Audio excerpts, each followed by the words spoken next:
everybody. So we have 1984, Part 2, Chapter 10. When he woke, it was with the sensation of having slept for a long time.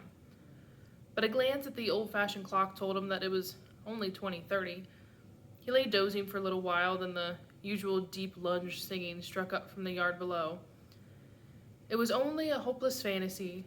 It passed like an April day. But a look and a word and the dreams they stirred, they've stolen my heart away. The driveling song seemed to have kept its popularity.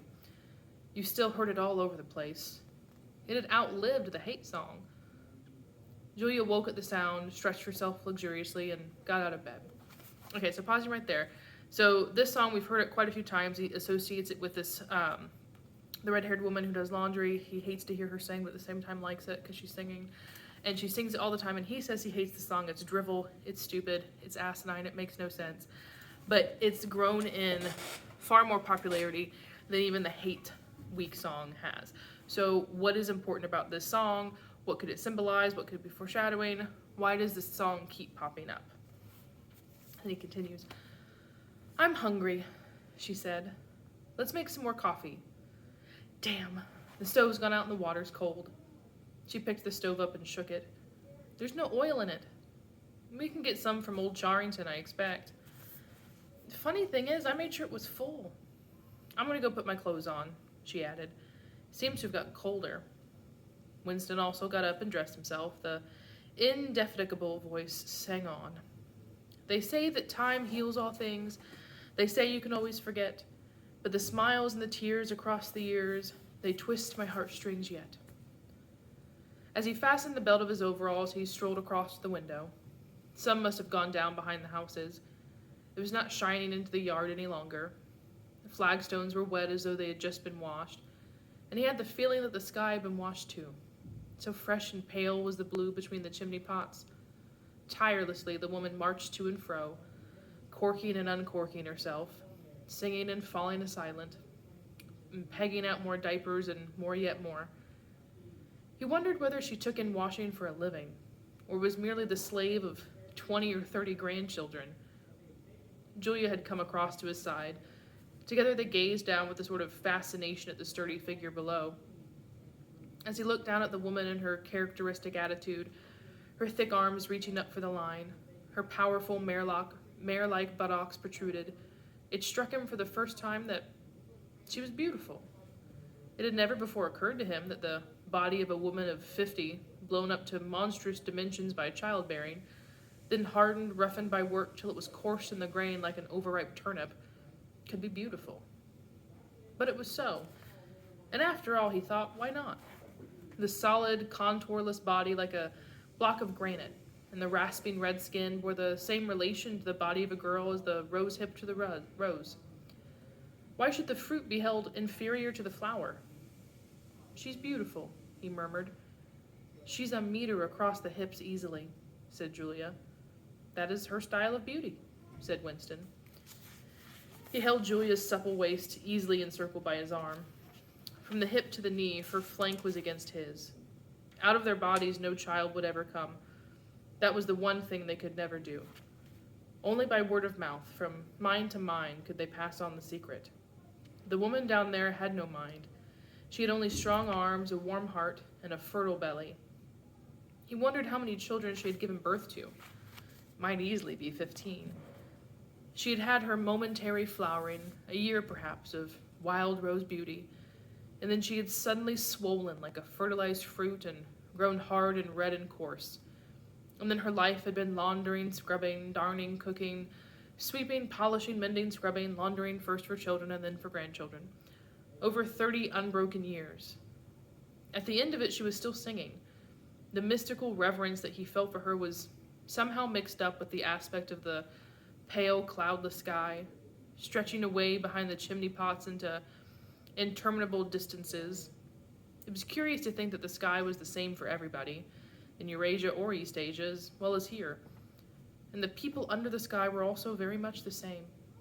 Everywhere, all over the world, hundreds or thousands of millions of people just like this. People ignorant of one another's existence, held apart by walls of hatred and lies, and yet almost exactly the same.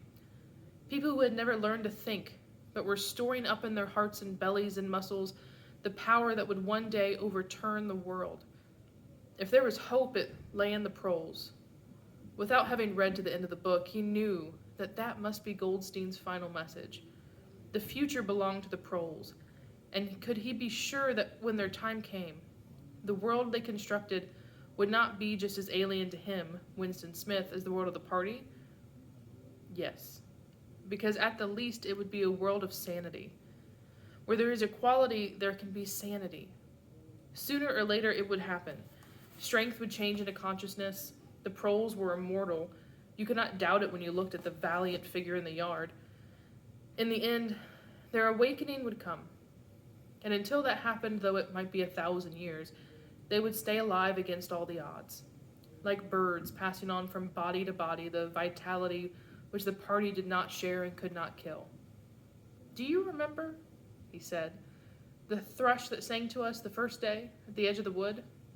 "He wasn't singing to us," said Julia. "He was singing to please himself." "Not even that, he was just singing." The bird sang, the prole sang, the party did not sing.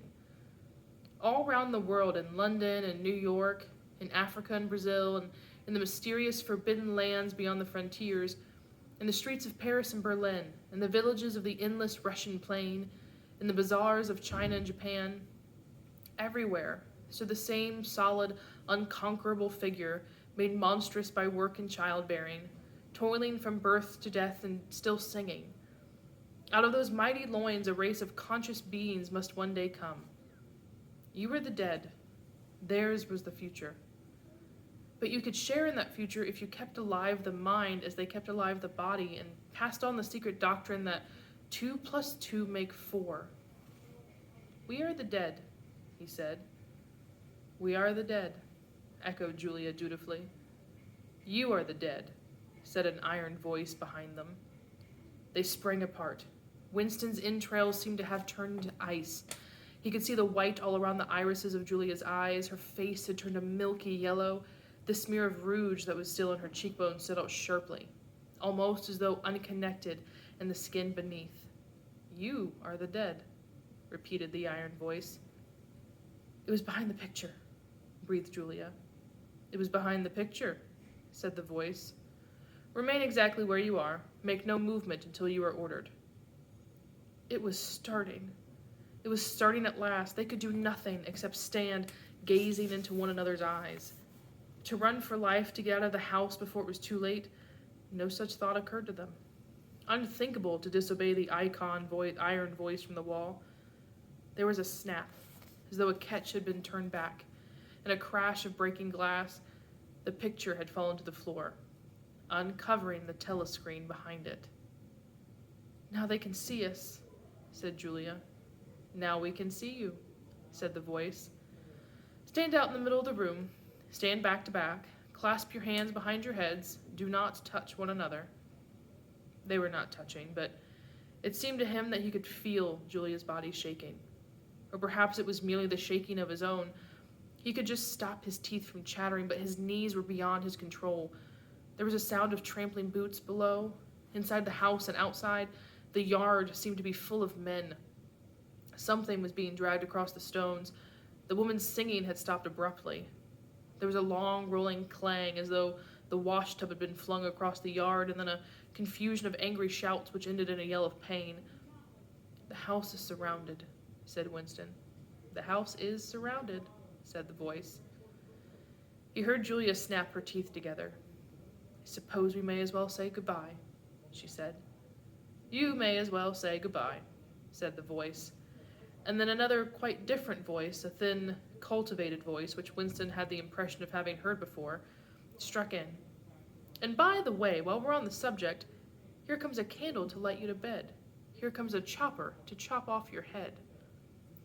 So, pausing in here. So what this very minute line has just informed us is that they have been listened into this entire time. Because remember, he's always been about trying to figure out how does that final rhyme end? What are those last phrases of this rhyme? And he's just been told what those final phrases of that rhyme finally is. They've been watched this entire time. Something crashed into the bed behind Winston's back.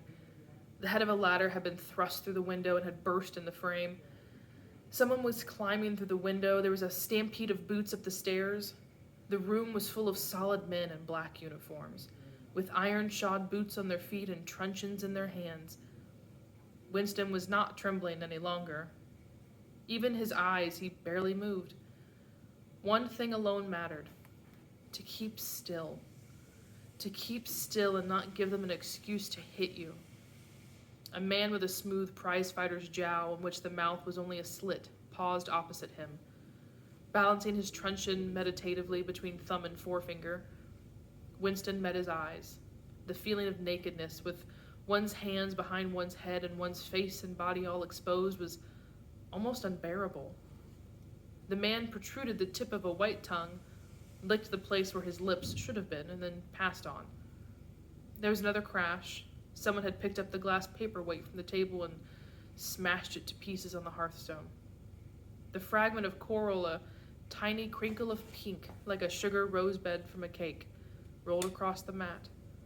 How small, thought Winston.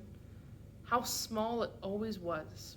Okay, so again, what did the paperweight symbolize? Why did he purchase it? So why is it important that he's called the inside, the coral piece of the paperweight, so small? It always is.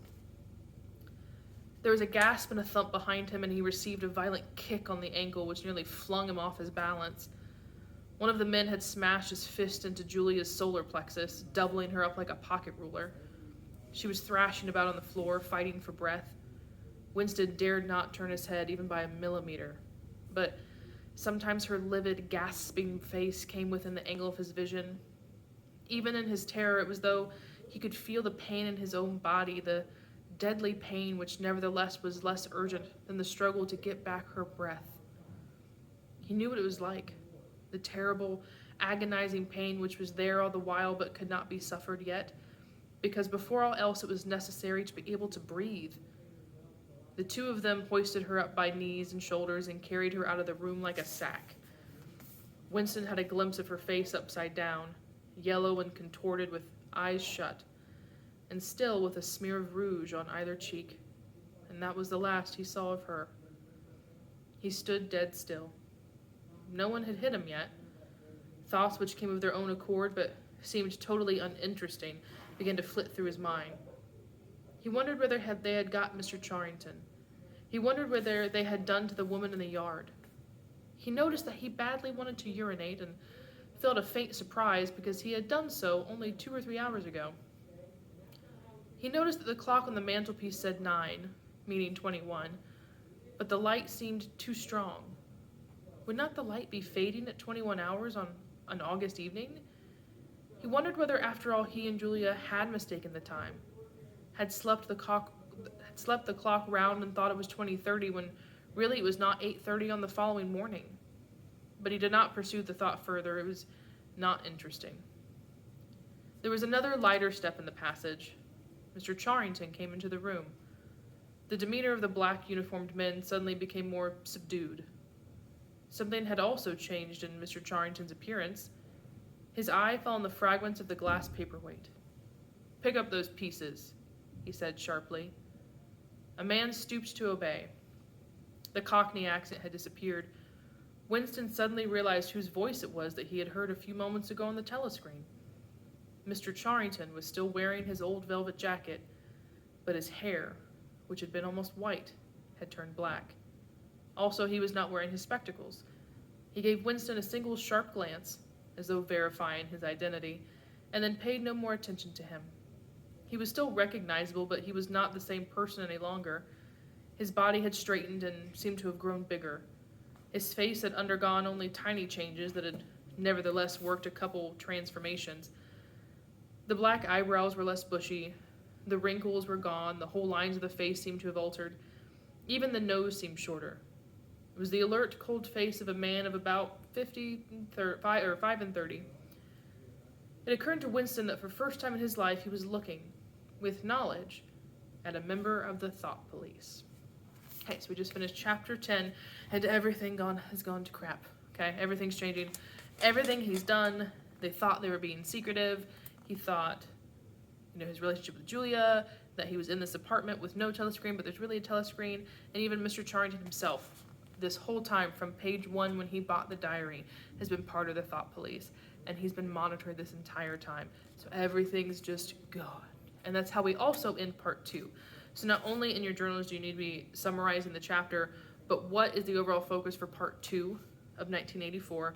What's the overall theme? What do we get from part 2? And then part 3 is the final part of this chapter set. And so going into where we're going from that.